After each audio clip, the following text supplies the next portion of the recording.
Tennyop. See you, ma'am. I'm away to tak Molly for a piddy wander. Laura shouted up the stairs. It was the back o' 8, and just getting dark when she left.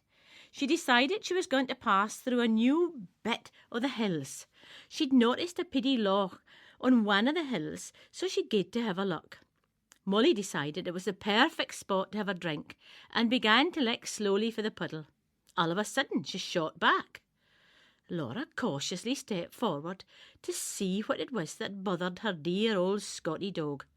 Splash, swoosh, squawk! Something bolted out of the water and flew, jetting off before anyone could identify it. Millions of these, what appeared to be huge flies, came shooting out of the piddy loch in every direction. Laura picked up Molly and ran, gliding round corners and leaping over a fallen tree. They got back onto the path. She caught her breath and began to walk back to her cottage. Along the path in front of the wee derelict kirk, along the grassy turf, and down the steep hill. She heard an enchanting tune, and it trapped her attention.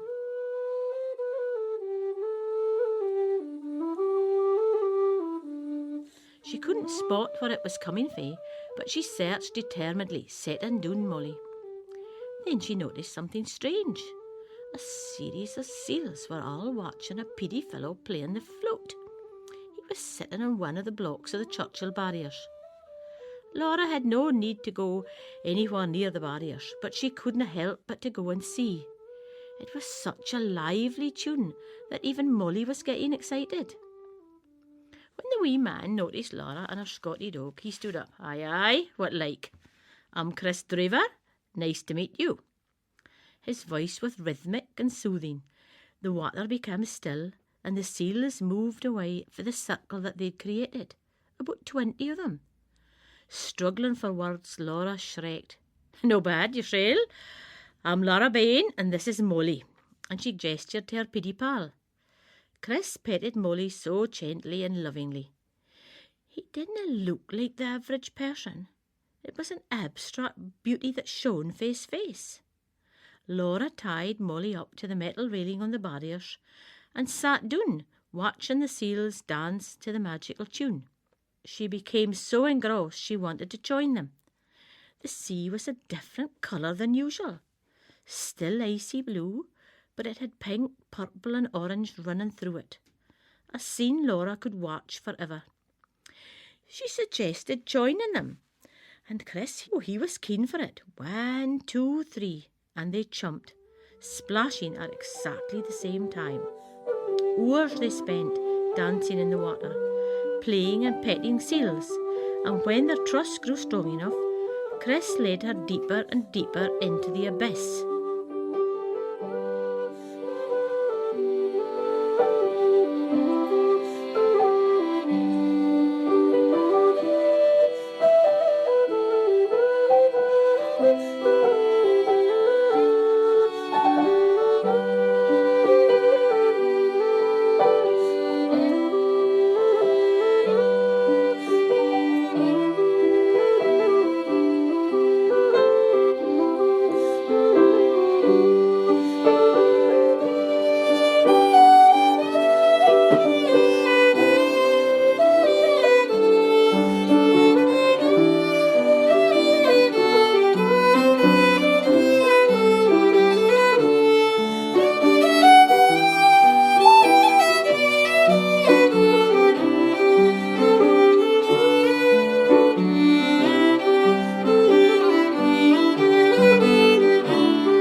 Approached a wooden door on a block for one of the barriers.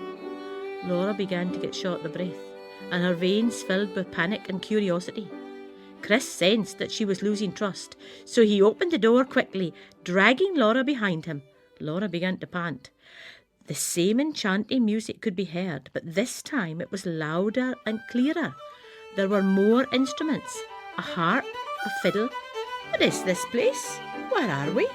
Laura said calmly. She should have been scared, but no, she wasn't. Chris led her into the main dining hall where about 50 folk were dancing and drinking and laughing.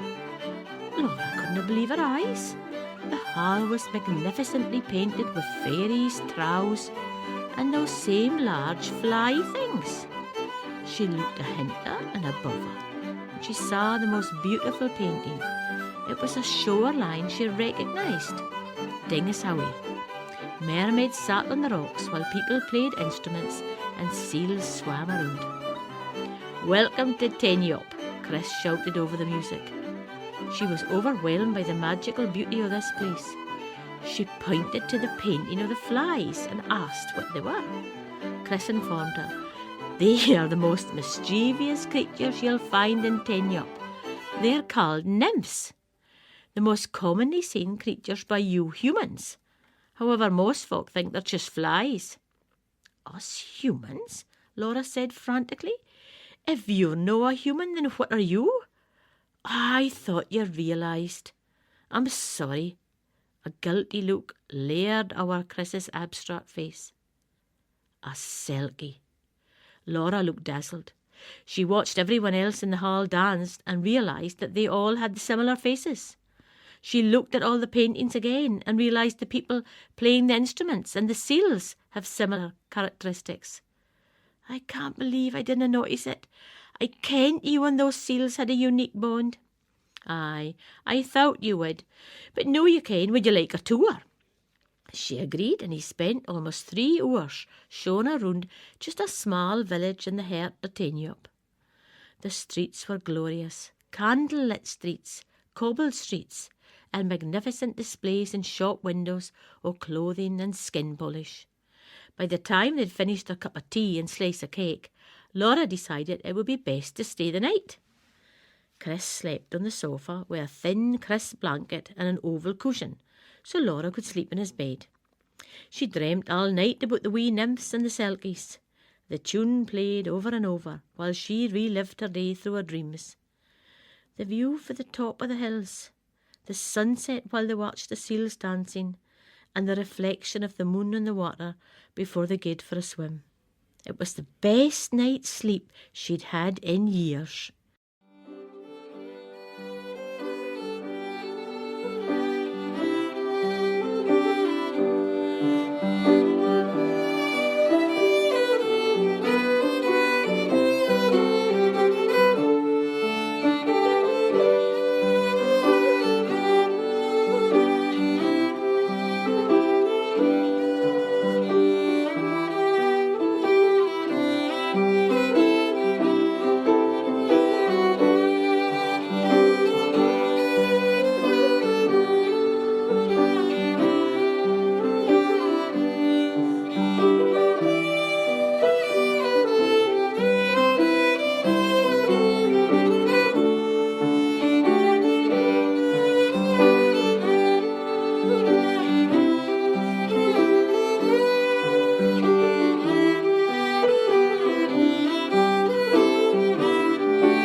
sat up and took in her surroundings, not believing it was real.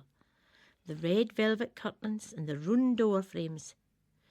Each room had a natural beauty. Wonderful paintings filled the house. The one in Chris's room is her favourite. It's a painting that he's done of a mermaid and a fisherman in love. The look they're giving each other is so intense. Chris got into her room with spare clays that he'd borrowed. "Good morning, who are you doing?" Chris said light-heartedly. Laura was still in shock. She took the clays out of his hands and she thanked him. He continued, "Breakfast is on the table, so just come right through when you're ready." Excitedly, Laura replied promptly, "Right you are," and got changed. His table for 6 folk was full of pancakes and all of the toppings. "I wasn't sure what you would like, so I thought I would just get anything that would work out," he laughed. "This is perfect, they smell delicious, but I'm quite shocked that a half seal would have this good a tasting human food." She blushed because she realised that she'd just said quickly, apologising and trying to make up for it. No, don't worry. I understand this must be confusing for you. I actually only really like human food. The only raw fish that I can stand is sushi. I'm a posh selkie, you see." He choked and they both laughed. The laughing continued until lunchtime, when Chris asked Laura, "I was watching you up on the hill. You ran so fast. What on earth happened up there?" "Well, I noticed this law, so I gave it a look, and then this nymph flew out and made Molly jump." "Oh, God, Molly! My parents are going to be so worried. Poor Molly is up on the barriers all alone. She must be freezing cold. Oh, no, I need to go home now."